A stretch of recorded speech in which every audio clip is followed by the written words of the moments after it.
Hey there, darling. Welcome to another episode of the podcast. Today, we're going to talk about why having a foundation of functioning is so important and how basically you can't get anything done in life if you don't have this. So we're going to dive into that really quickly. But first, let's have a little mini chat about the little big thing that happened for me this week. The little big thing this week was that I got Just Dance for me and my kids. It's something I've kind of half wanted for a long time. I've just used it on YouTube before, just following along, and then you can just access everything, every song ever on YouTube. Basically, people have put them up there. You don't get your own score, but you can follow along. So that's been fine, and we've used it off and on. But my kids asked for it the other day, and I used my Christmas money to buy Just Dance for us. I thought, you know what? Why not? Let's give it a go. Let's play it on the Switch. I used to play it on the Wii, on using the Wii controllers, and I had Wii Fit as well around that time, and I would get up in the morning, and I found it a really great source of motivation to exercise because it has that challenge. It's guided, you can compete against yourself, it's really engaging, and yeah, the gamification really worked for me.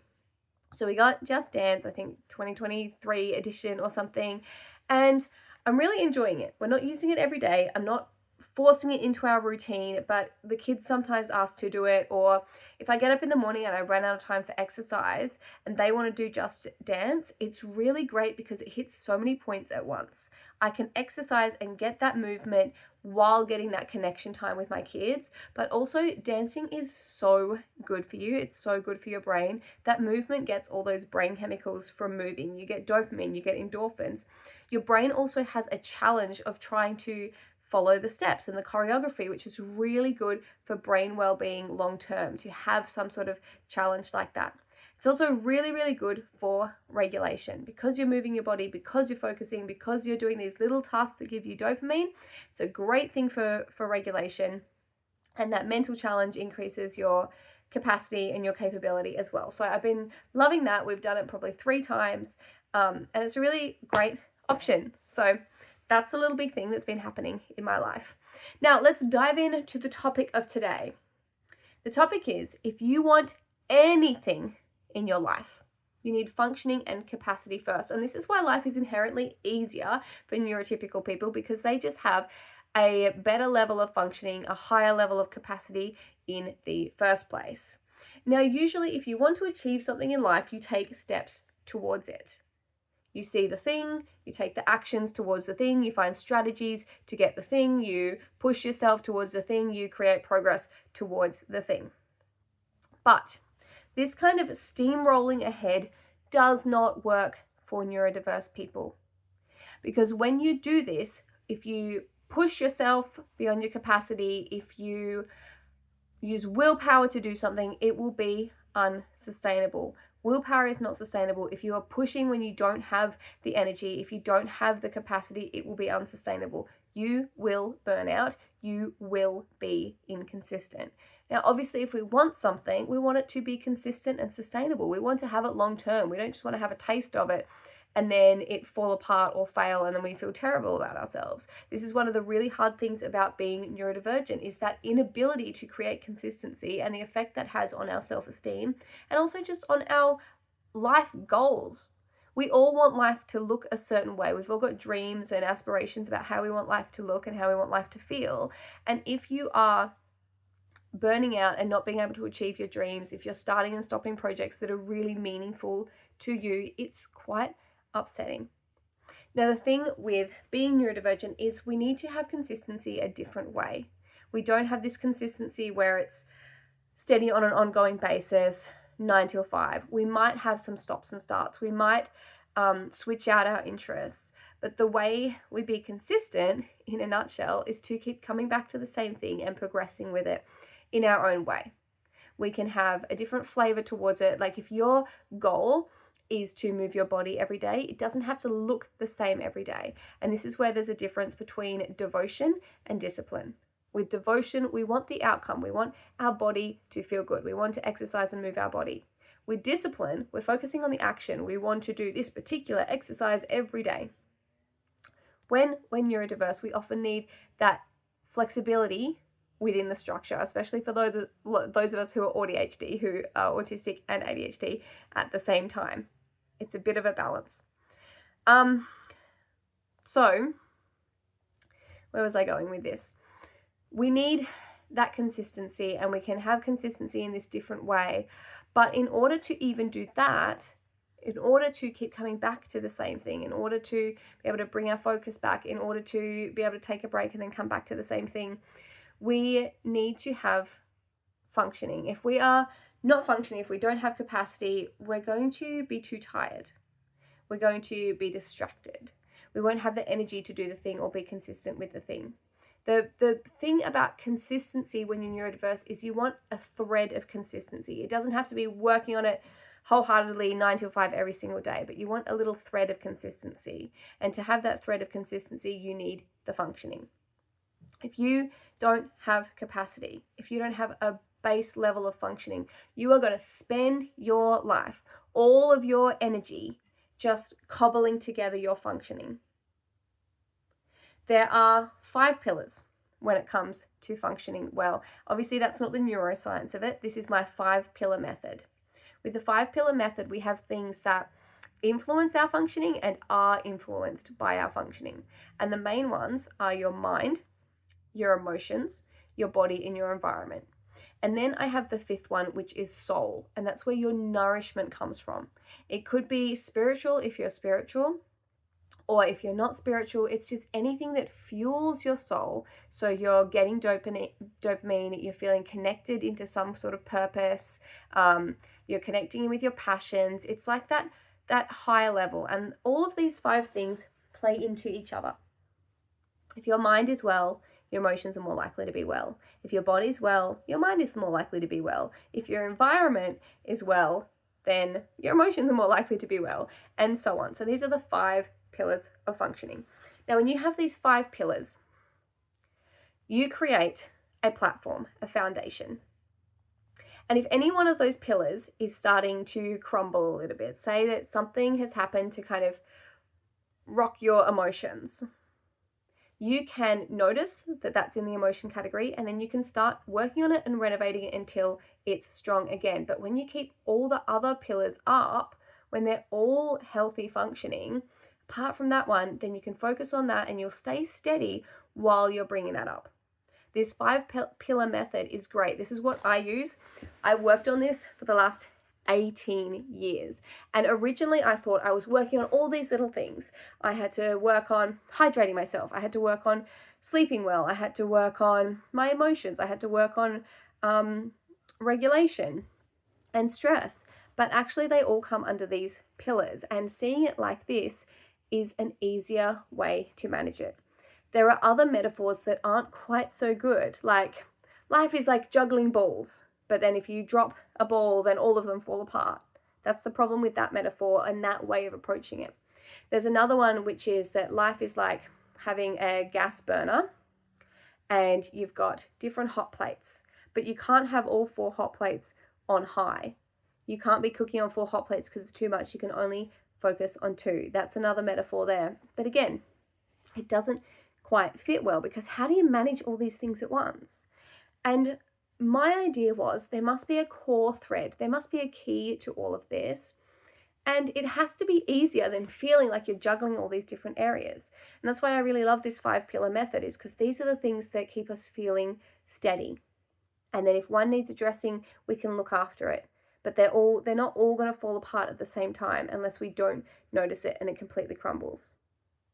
So when you can have this foundation of functioning, these things that are holding you up, when you can get to a level that they're all feeling steady enough, then if one needs a little bit of attention, we have the energetic bandwidth to address it. Now, the thing is, a lot of people don't realize that life is kind of like a Chinese finger trap. They try and push harder, they try and force harder, like you're trying to get your fingers out of the trap, right? What you actually need to do is ease off. Before you achieve any of these things you want, before just like pushing through and going, okay, well, my kids are causing a lot of chaos and I feel really drained by the end of the day, but I really want to do this project or get this business started, so I'm going to stay up till late in the night and work on it.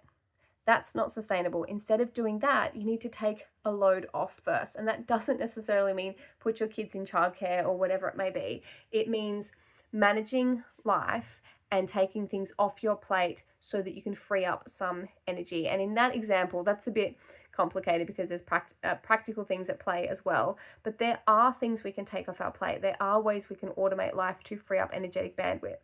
So instead of using this Chinese finger trap and pulling and trying to force the thing to happen, we can ease off, relax into it, and start to free up this bandwidth using the 5 pillars, noticing the areas that we are draining our energy. And that, when I talk about that energy, I'm talking mental, emotional, and your practical physical energy as well. When you can free up that energy in different areas, then you have more energy available, obviously. And it might be in ways like, for me with my kids, arguing with kids was a big drain, and just learning to communicate with them differently, or learning to automate habits so that they didn't take so much conscious effort to make happen. Those things are examples of how to reclaim some of this energetic bandwidth. If you're stressing about something in your life and you can stop stressing about it, you'll obviously have lots of energy. There's different ways to stop stressing about something. There'll naturally be more space and energy for the thing when you reclaim that bandwidth from other areas. When you learn to create, or when you cultivate this steady foundation of functioning, you are freeing up bandwidth that you would otherwise be spending on functioning. I spent so many years writing down, it would come to New Year's and I would write down New Year's resolutions, and I'd have hydration as one of my New Year's resolutions. And it is crazy to have to spend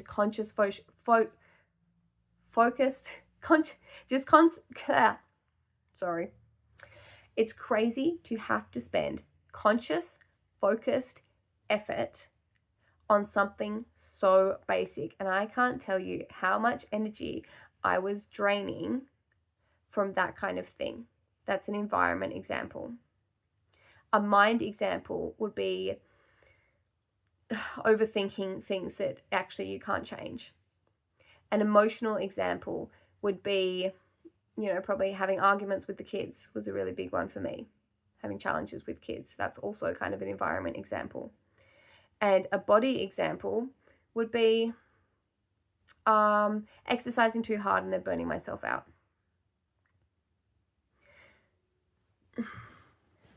With my approach, you curate your life and you make tiny little shifts, and you close up these little energetic drains, and you just change the way that you're doing things so you aren't using quite so much force, quite so much energy, so you aren't draining that energy, so you're not having to spend time focusing on just these basic areas of functioning.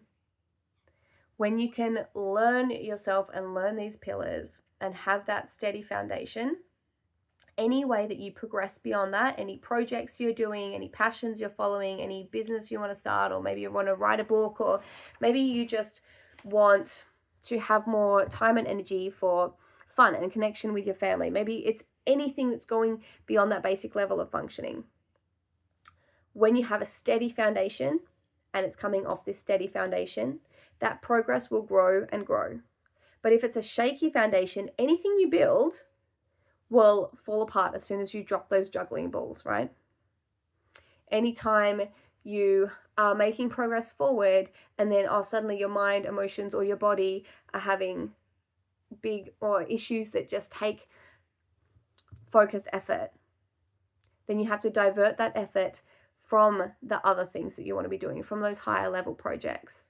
And it's shaky, and those projects just fall apart, and you might come back to them or you might not, but you've got to spend all that time rebuilding this foundation first.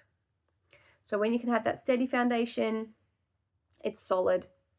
And even if one of those pillars crumbles a little bit, it's still solid, and you can still maintain the things that you are building on top of that foundation. And this is why having that foundation is so important. Now, Oh, hello. Sorry about that. For those in the video, this is a very precarious setup, the way that I'm currently filming. Okay. The other thing I want to talk about is the way functioning works in the brain. When you're, okay, hang on. Executive functioning is the function of your brain that controls everything you do. So for me to talk to you, that requires executive functioning. For me to cook eggs in a pan, that requires executive functioning. Executive functioning is how we function. It's the executive officer of the brain. And it happens in the prefrontal cortex part of the brain. And this is our, higher level thinking, things that other animals don't have, but it's our human level where we can do more complex tasks, more complex thinking. Executive functioning is what is impacted in neurodiverse people. A lot of us have lowered executive functioning, which means we have lowered capacity to do tasks around our house and to stay on top of life, because life has so many requests from us and requires a lot of executive functioning.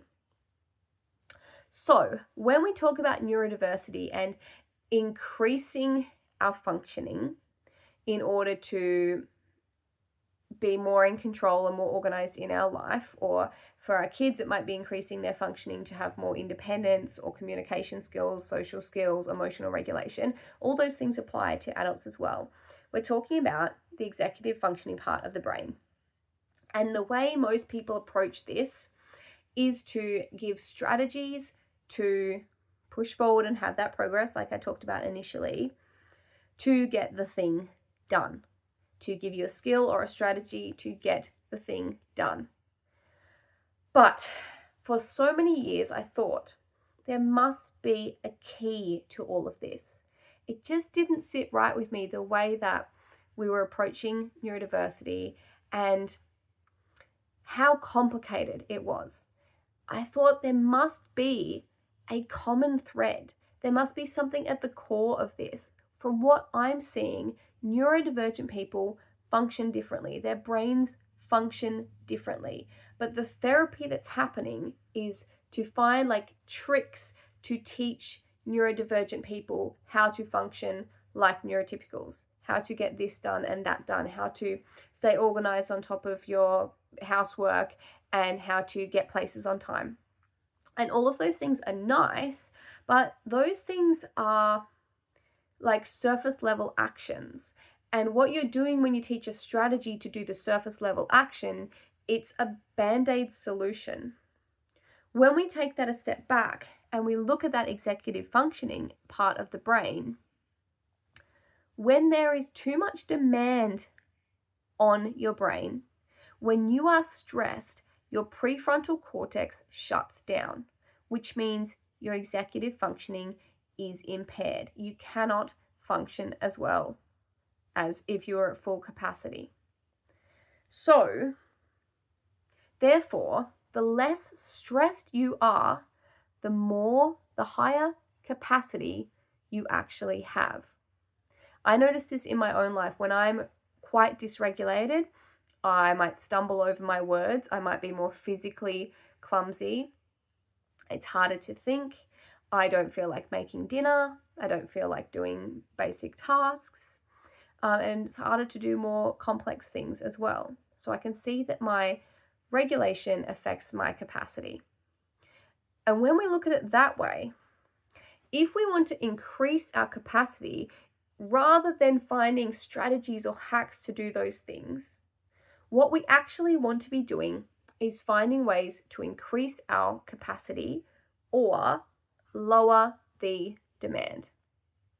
The hacks and strategies are often trying to lower the demand. But if you are at 0% capacity, even if you use a strategy to lower the demand to 5%, you still do not have enough capacity to meet that demand. Whereas, if you keep that demand, if folding the washing is a demand that takes 10% capacity, and you increase your capacity up to 80%, then doing that 10% task is going to be easy. So rather than focusing on reducing the demands and using hacks and strategies, as much as that can work, if you actually focus on increasing capacity, you will have more capacity for any task, not just the ones that you've reduced down to meet within your capacity. So when you focus on capacity, it's like a cure-all rather than a specific strategy. The benefit of that is that it's less overwhelming because you're not having to remember little strategies for absolutely everything you do in life. And we do a lot of things in life. You're not having to trial a bunch of different hacks to see what works for you.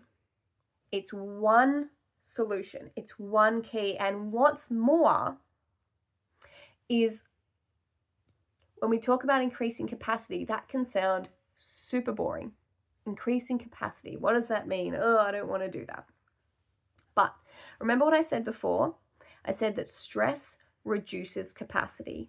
Therefore, anything you can do to reduce stress in your life will increase your capacity naturally.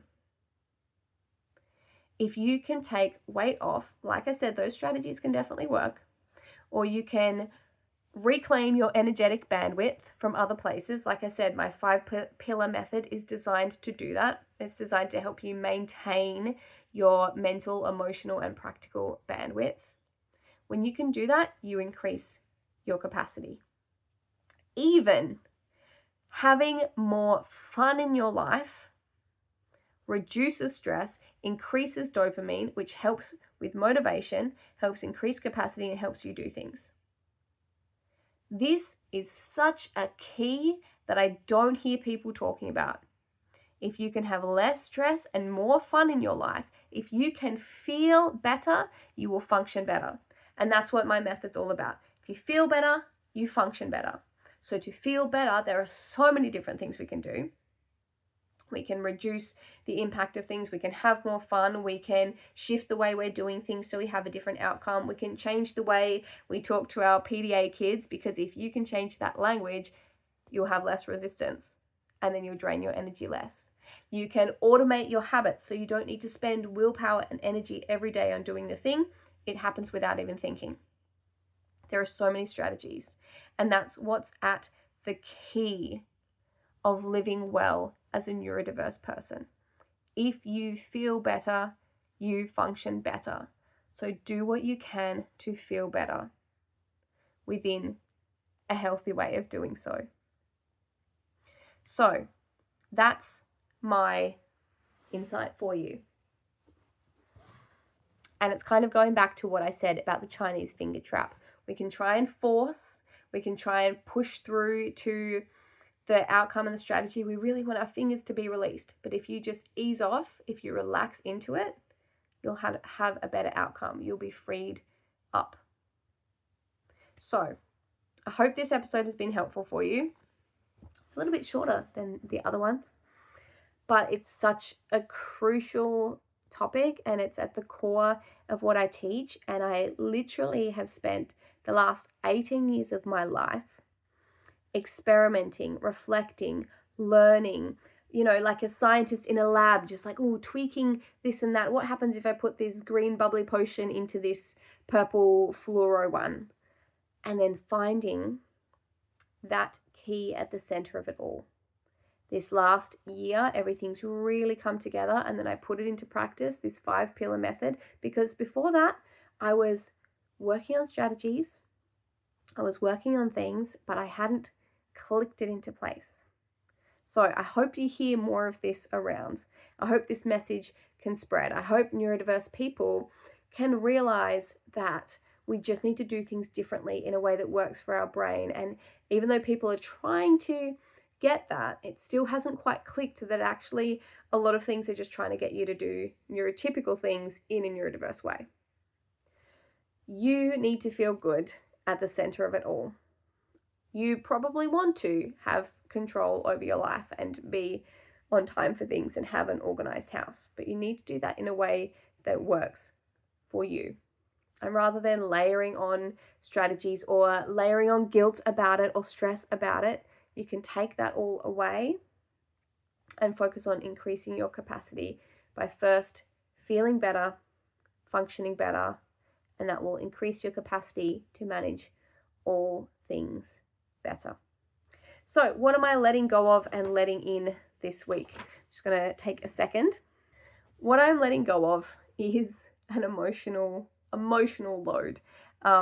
It's that time of year where I live, the days are really long, so my kids are staying up late, and that is tiring for me. We're getting stuck a little bit in this cycle that I've seen before where I get tired, I'm not having a break and downtime in the evening, which I really need because my kids are with me 24/7. I rarely get a break. I'm single parenting, homeschooling these kids, which is impressive, so I'm told.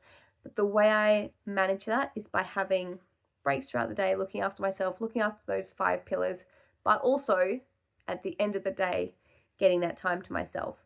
And I've noticed that I've started doing a little bit, I'm tempted to do revenge bedtime procrastination, which is staying up too late in order to get some time to yourself.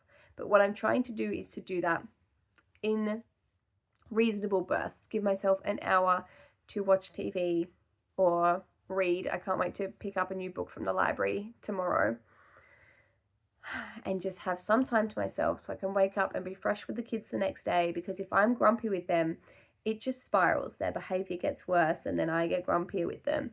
So I'm focusing on that little trick of connection creates cooperation or inspires cooperation.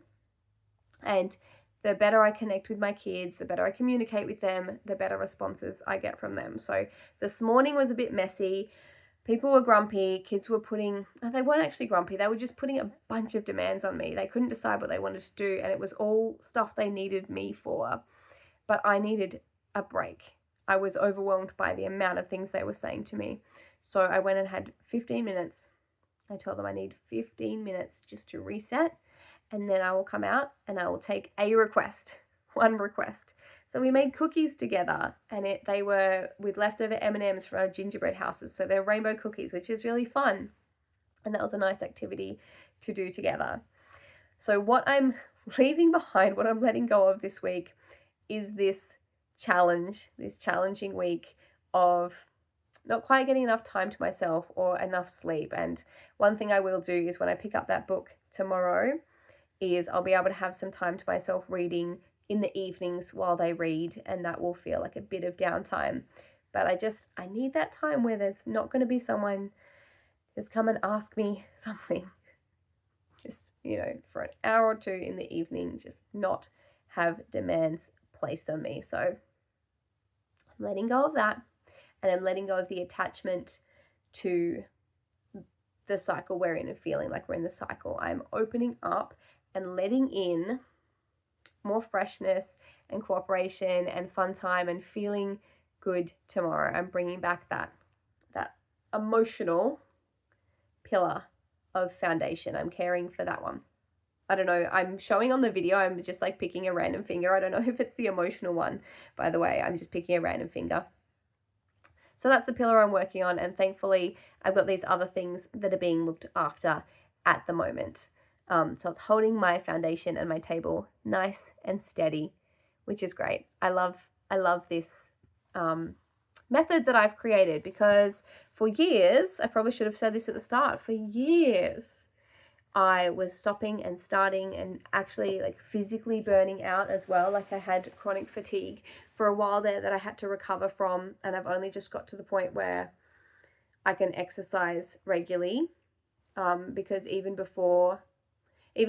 had chronic fatigue for a while and I recovered from that, but then for quite a while I would exercise and then I'd be tired for 2 days after I exercised, and it wasn't even intense exercise. In my opinion, it was, half an hour of resistance work or going on the treadmill, and then I'd be tired. So I think I was stressed. Maybe my adrenals were stressed out, but now I can just exercise how I want to. I can do it regularly, and that feels great. So I'm glad that I'm able to do that and look after my body, and that progressing in other areas of my life was stopping and starting as well, because I was just getting so drained physically. If you're drained physically, it's really hard to do the other things. And I was drained emotionally because the kids are difficult. So I spent a lot of time working on these little habits, little shifts that I could make, different input that I could give to get a different output. And this year, or last year, 2025, it was the year that everything came together. Finally, after, a decade of parenting and having challenges in parenting, my kids now do their bedtime routines by themselves and their morning routines. They will get dressed, brush their teeth, and then in the evening they will go and get in their beds and read without me having to supervise them, which is a big deal, because in the past I've spent hours and hours in the evening and I have to be physically there. And now we're at the point where that happens automatically and I just kind of have to nag them to stop reading and go to sleep. So that's a huge deal. And there were so many strategies I put into place to make that happen, or just maybe the same strategies, but just repeating it, making it work, getting those things automatic for the kids. And it became easier and easier with time, but once they finally did it themselves, oh my gosh, that has freed up so much bandwidth for me. So the more you can free up bandwidth in different areas, the more you can make your functioning, your foundation for functioning nice and steady, the more energy you have and the more you can actually progress. Like I said, keep progressing on the same things and working on them and actually getting somewhere, because you don't have to stop and start. And the most extreme version of that is when you go through actual burnout, or physical burnout, and you just say, well, I don't have energy to do these other things. And that could be within your family. You don't have energy to go and have certain adventures, or it could be in your passions, your hobbies, your projects, social time. Everything is affected by that level of functioning. So I hope this episode of the podcast has been helpful. If it has, it'd be super cool if you left a review. I've never asked for that before. I wouldn't even know how to check for them, but that would be cool.